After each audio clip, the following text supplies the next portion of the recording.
এই কাহিনীর সমস্ত চরিত্র এবং ঘটনা সম্পূর্ণ কাল্পনিক।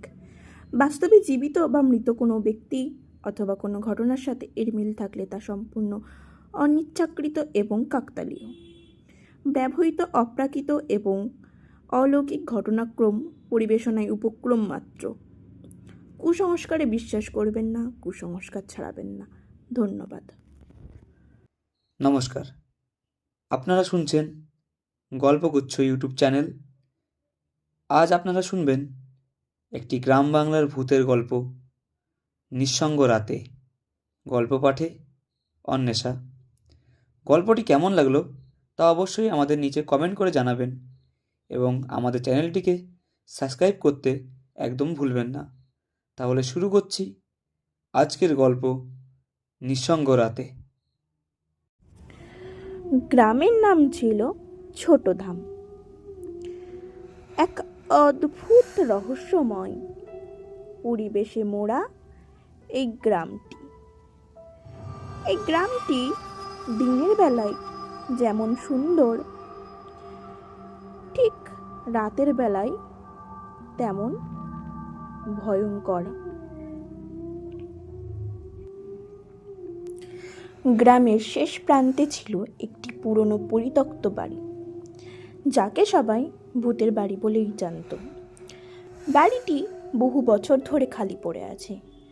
কেউ কখনো সেখানে একা যেতে সাহস পায় না। শুভ শহরে বড় হওয়া এক যুবক, সবেমাত্র গ্রামে এসেছিল দাদুর বাড়িতে।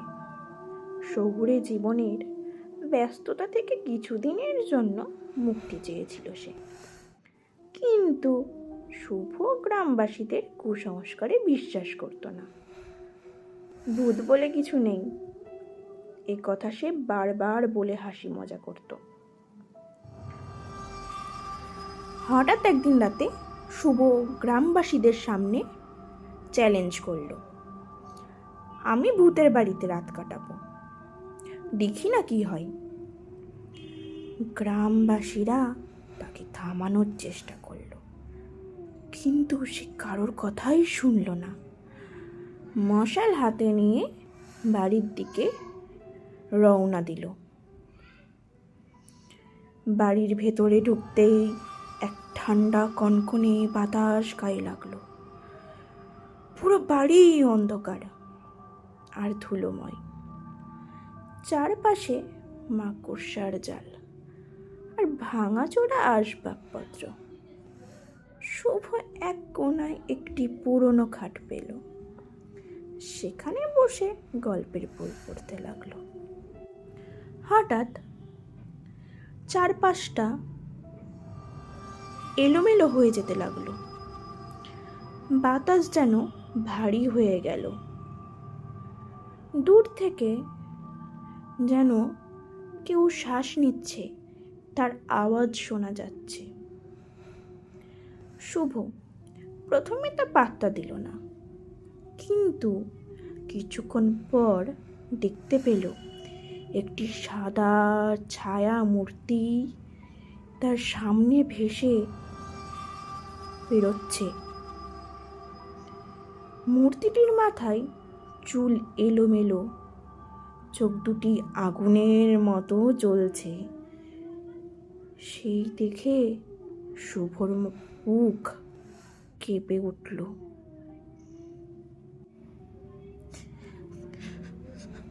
কে কে কে তুমি?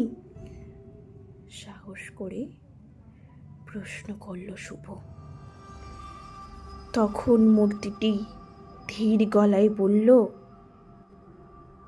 আমি এই বাড়ির পুরনো বাসিন্দা।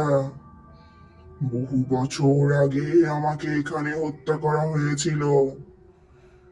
সেই থেকে আমি এখানে বন্দি। তখন শুভ কাপা গলায় বলল, তাহলে তোমার মুক্তি কিভাবে হবে? তখন পাথরের মূর্তিটি বলে উঠল, আমার মৃত্যুর সঠিক কারণ জানিয়ে আমার আত্মার মুক্তি দিতে হবে। কেউ কখনো সাহস করে তা করতে আসেনি। শুভ তখন পাথরের মূর্তিটিকে কথা দিল সে সকল গ্রামবাসীর কাছে গিয়ে বলবে সেই আত্মার মুক্তি দেওয়ার কথা। পরদিন সকালে শুভ জীবিত বাড়ি ফিরল। গ্রামের মানুষ ভয় পেয়ে তার কথা শুনল। সবাই মিলে পুরনো কাগজপত্র বের করে জানল যে বাড়িটির এক প্রাচীন মালিককে তার আত্মীয়রা সম্পত্তির লোভে হত্যা করেছিল। এই তথ্য জানার পর গ্রামের মন্দিরে পুজো করে আত্মার মুক্তি দেওয়া হয়। এরপর থেকে ভূতের বাড়ি আর ভয়ঙ্কর রইল না। তবে শুভর সেই রাতের অভিজ্ঞতা তাকে সারা জীবনের জন্য বদলে দিয়েছিল। এতক্ষণ শুনছিলেন অন্বেষার কণ্ঠে নিঃসঙ্গ রাত এই গল্পটি। যদি আপনাদের ভালো লেগে থাকে তাহলে অবশ্যই জানাবেন, ভুল ত্রুটি মার্জনা করবেন। ধন্যবাদ।